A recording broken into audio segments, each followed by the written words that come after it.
정책을 이끌 새로운 얼굴입니다. 우리 윤건영 지원자님 나와주세요.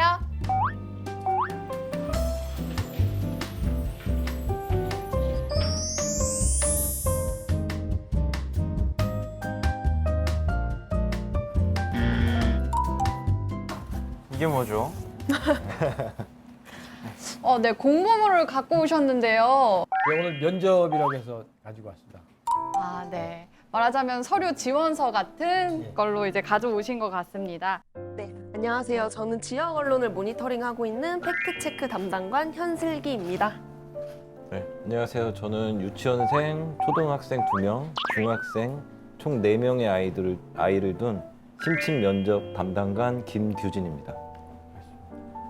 저는 주성중을 빛내러 온 3학년 전교회장, 직무 적합성 평가 담당관 김희영입니다. 안녕하세요. 피면접자 윤건영입니다. 저는 충북 보은 해인면에서 태어나서 서울대학교에서 학부 석사 박사 마치고 대치중학교에서 교사를 좀 하다가 94년 3월에 성주교육대학교 교수로 내려와서 28년 동안 초등교사 양성을 하는 그 교수로 활동했습니다.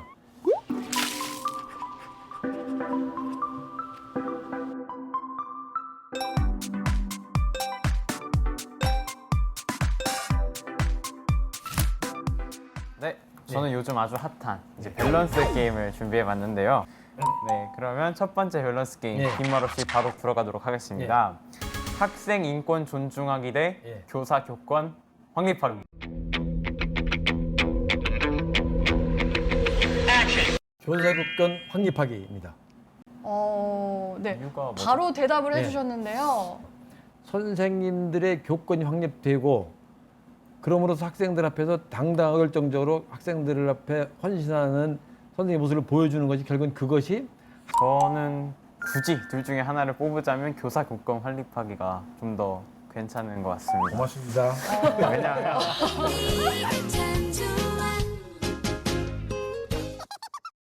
제 친구한테 들은 얘긴데 친구의 반에서 어떤 아이가 이제 학생인 신분에도 불구하고 선생님한테 욕을 했다고 하더라고요. 그래서 제가 그거 듣고 진짜 충격을 먹어가지고 아 이거는 교사 교권이 좀 확립이 돼야겠구나 생각을 좀 해봤습니다. 네. 혹시 경험담 아니고요? 네, 왜냐면 저희 반이요? 저희 반? 저희 반은 제가 있기 때문에 아주 큰일 납니다. 네, 그러면 두 번째 밸런스 게임 들어가 보겠습니다. 역시 쉽지 않을 것 같습니다. 네, 두 번째 밸런스 게임은요. 예, 학생 성적 세계 1위 대 예. 학생 행복 세계 1위.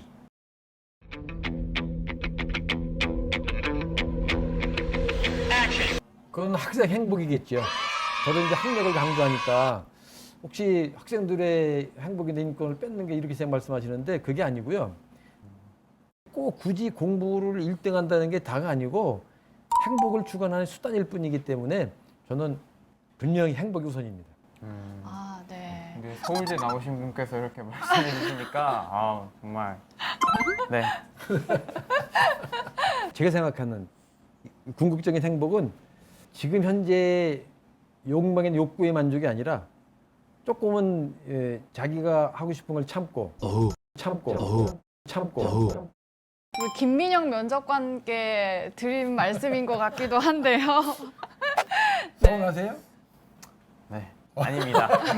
아닙니다. 괜찮습니다. 네.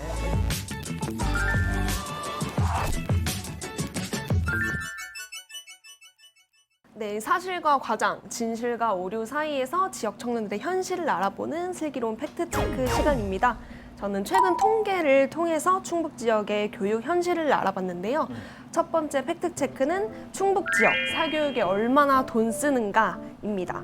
지난해부터 충북 지역 학생들의 사교육비가 늘고 사교육 참여 비율도 증가한 것으로 나타났는데요. 통계청이 발표한 사교육비 실태조사를 보면 지난해 충북 학생들의 1인당 사교육비는 1년 전보다 26.2% 늘어나서 전국에서 5번째로 높은 증가율을 보였습니다.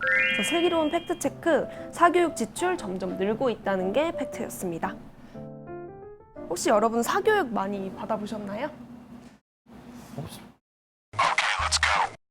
저는 고등학교 입학하기 전에 학원을 모르고 살았습니다. 학원을 모르고 다녔어요. 네.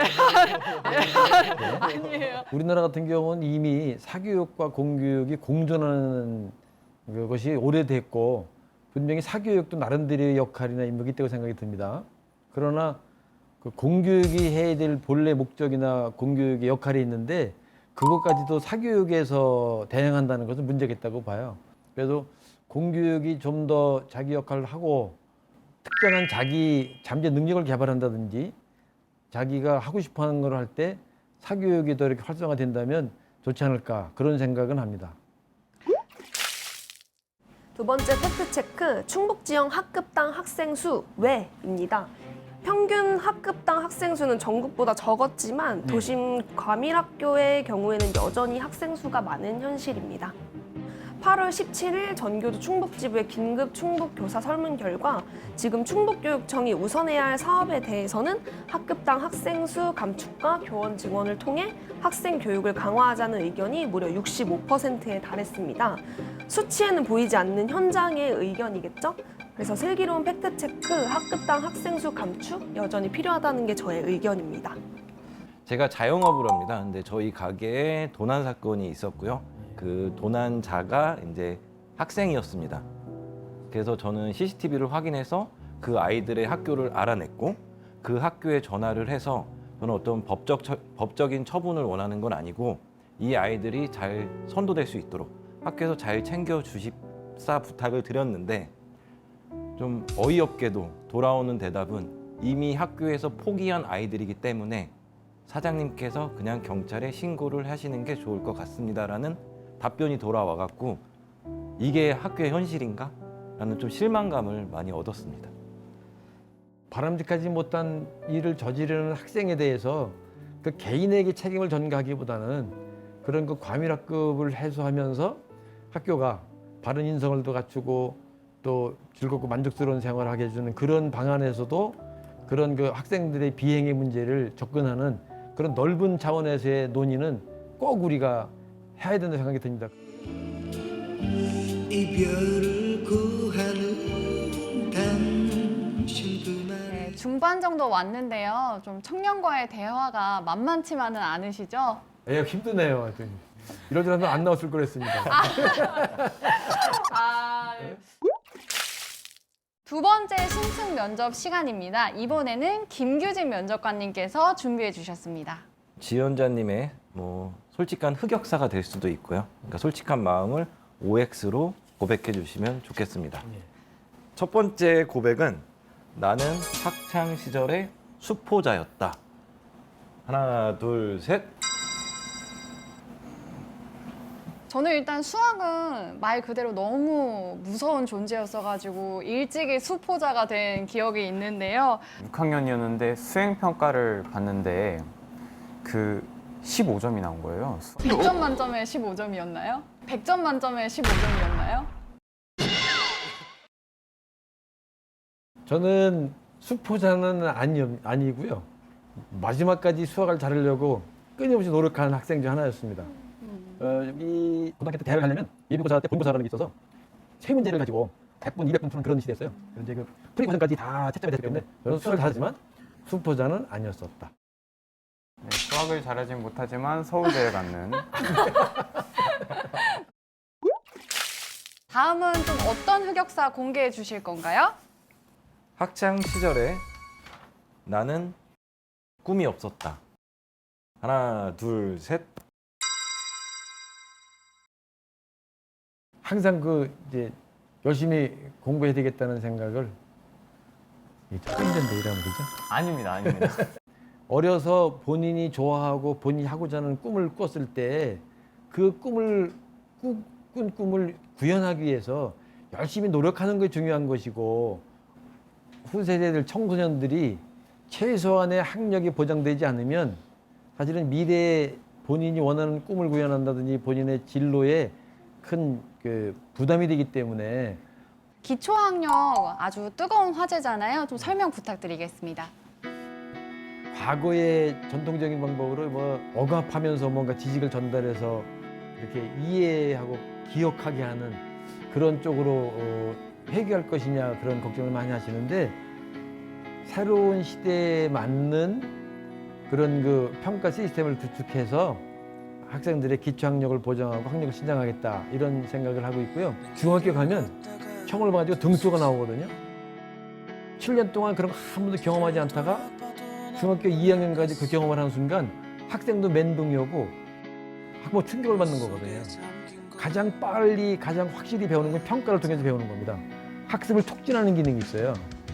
시험이 싫긴 하지만 그래도 좀 시험을 봐야지 자신 능력이 좀 어느 정도고 그리고 좀 시험을 봄으로써 나 공부해야겠다라는 그거 이게 좀 시험을 보면 공부가 딸려오는 거잖아요. 그래서 시험을 보면 이제 좀 좋은 점도 있지만 네 하기 싫은 점도 있죠. 스트레스가 되게 되죠. 네.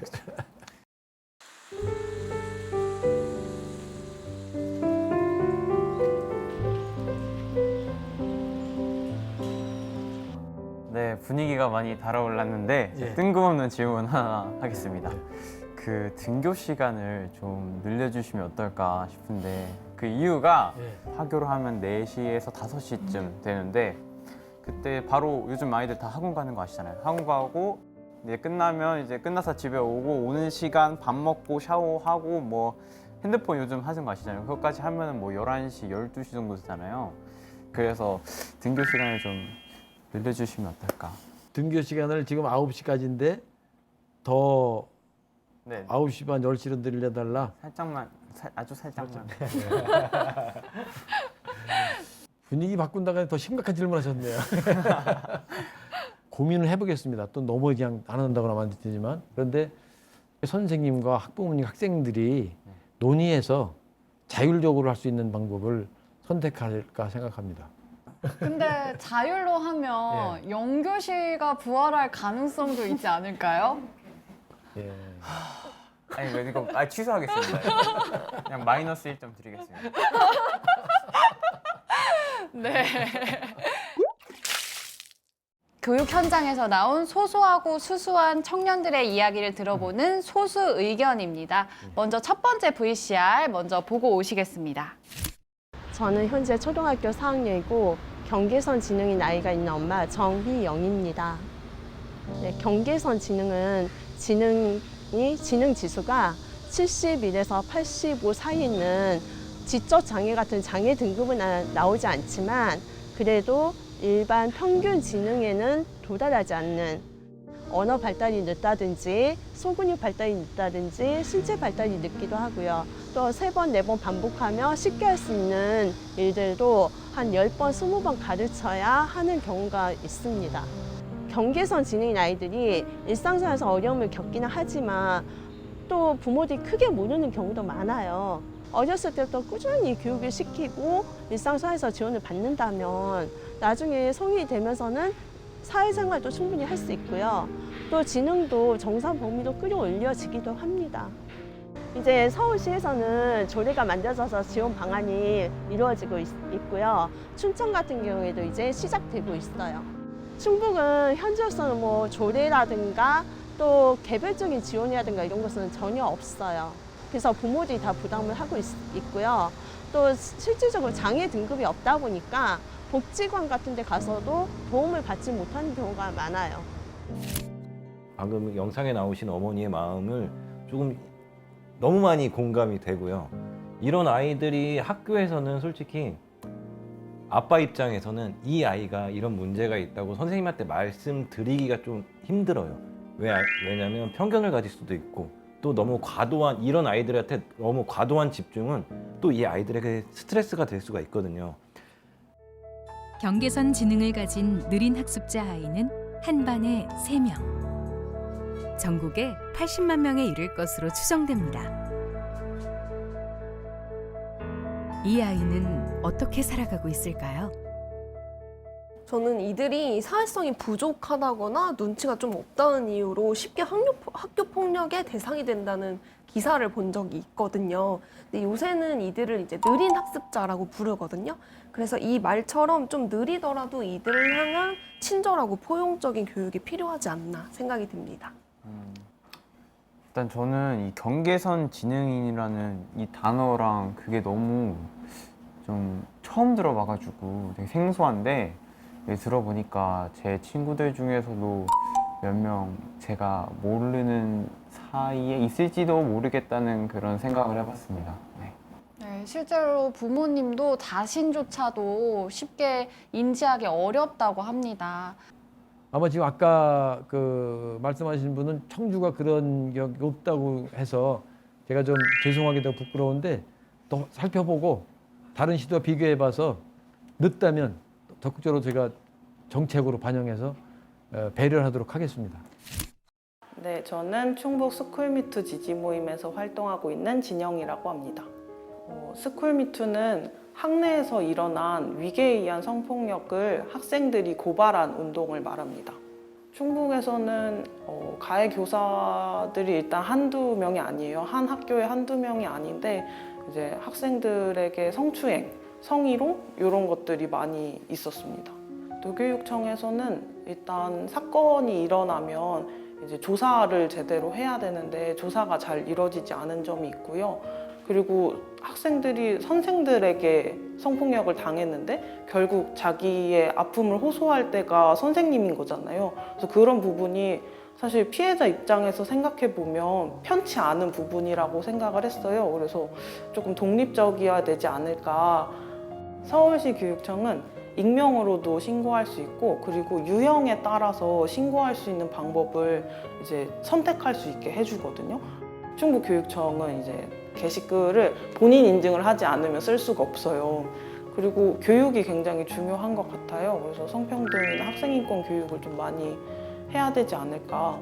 제가 말하는 교육은 학생들뿐만 아니라 교사들에 대한 교육을 말하는 겁니다. 네, 서지영 검사의 미투를 시작으로 이제 각계각층에서 성폭력 고발이 있었는데요. 학교도 예외는 아니었습니다. 한동안 잠잠해지는가 싶던 학교 내 성폭력에 대한 용기 있는 고백, 스쿨미투가 다시 중고등학교를 중심으로 확산되고 있습니다. 미투 폭로가 있었던 학교들을 찾아가 봤습니다. 현장에서는 제대로 된 처벌이 이루어지지 않고 있었습니다. 학부모들은 불안하다, 학교도 안전한 곳이 아니다라며 처벌을 하더라도 가벼운 징계에 그치는 경우. 2020년 11월 기준 도교육청이 파악한 스쿨미투 발생 학교 9곳이었고요. 가해 교사는 41명이었는데요. 조사로 이어지지 않은 수까지 합하면 더 많을 것으로 예상을 하고 있습니다. 이 중 징계를 받은 교사는 절반도 안 되고 사립학교의 경우는 이제 교육청에서 징계권이 없다는 이유로 사건에 대한 파악도 제대로 하지 않았거든요. 피해자를 위한 교육청 지원 가이드라인 분명 있지만 관할 교육청은 제대로 지원하지 않았습니다. 설명 들으셨는데요. 좀 어떠신가요?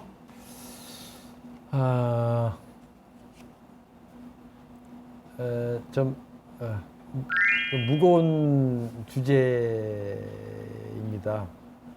그러나 이제 시대가 바뀌었습니다. 좀 더 상세히 살펴보고 대책을 마련하도록 하겠습니다. 안녕하세요. 중도 입국 청소년 차진호입니다. 부모님이 한국에 와서 일하게 돼서 아이들이 따라오는 경우예요. 14살 때 왔어요. 근데 완전히 적응하는 게 10년 정도 걸려요. 필리핀이랑 완전 다르기 때문에 좀 많이 힘들었어요. 제가 중학교 1학년 때 밥 먹을 때 친구가 필리핀에 요구르트 있냐고, 냉장고 있냐고, 그거 듣고 조금 기분 나빴어요. 왜냐면 필리핀이 못 사는 나라인 거 아는데 그 정도로 살진 않아서 일단 어이없고 되게 웃겼어요. 일반 학교 들어간 외국 학생들 있잖아요. 말은 늘어요. 근데 수업은 따라갈 수가 없어요. 왜냐면 되게 거기는 어렵게 설명해주고 기다려주진 않아요. 여기는 1대1로 아니면 천천히 알려줘요. 근데 대안학교는 일단 돈도 부족하고 선생님도 부족하고 공간도 부족해요. 이런 문제 때문에 한계가 있어요. 이제 부모님이 외국인인데 좀 이제 도중에 우리나라에 들어와서 생활을 하게 된 청소년들을 말합니다. 적응하기가 여간 쉽지 않겠죠.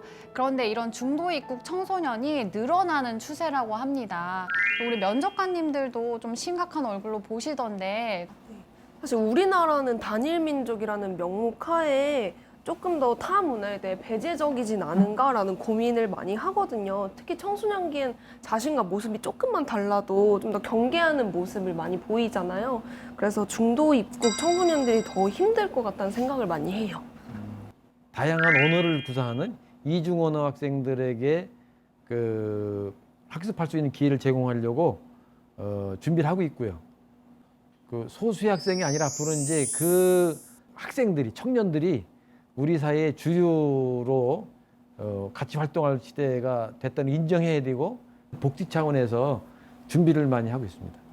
네, 본격 청년 시사 예능 토크 청년 면접 오늘은 여기까지입니다. 함께 해주셔서 감사합니다.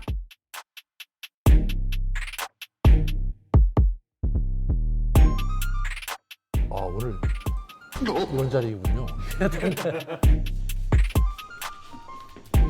본인의 MBTI가 무엇인가요? EXID라고 대답하라고 하더라고요. 김선태가.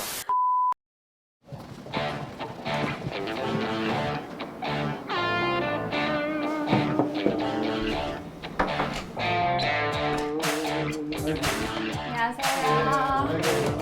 합격증 김영환. 귀로 듣고 마음으로 느끼는 소통 도지사가 되어주기를 바람.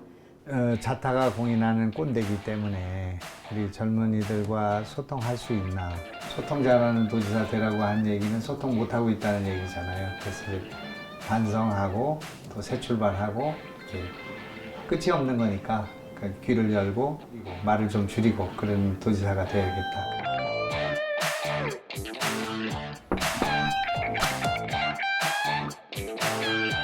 상위권 학생뿐 아니라 어느 학생도 소외되지 않을 정책을 보여주기를 바라며 이번 면접 과정을 통해 얻은 배움과 조언은 충북교육 발전을 위한 밑거름으로 삼겠습니다.